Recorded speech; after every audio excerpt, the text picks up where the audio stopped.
Lusot na sa ikatlo at huling pagbasa sa Kamara ang panukalang batas na naglalayong payagan ng mga senior citizens na makapagtrabaho kahit na umabot na sa edad ng pagreretiro.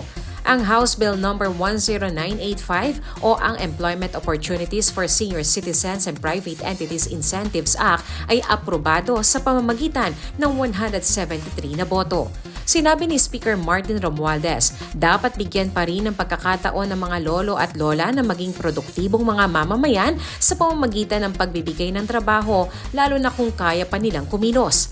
Sa ilalim ng House Bill No. 10985, inaatasan ng Department of Labor and Employment sa pamamagitan ng Public Employment Service Offices na magpatupad ng panukala.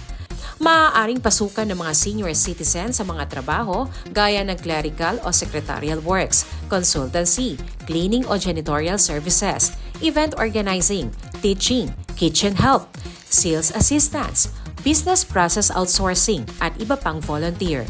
Nakatakda ring bigyan ng gobyerno ng 25% deduction sa kanilang gross income ang sino mang pribadong kumpanya na tatanggap sa mga retiradong empleyado bilang kanilang incentives.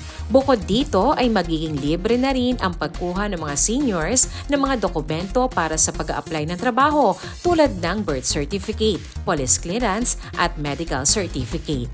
Shane Tolentino para sa Balitang Unang Sigaw.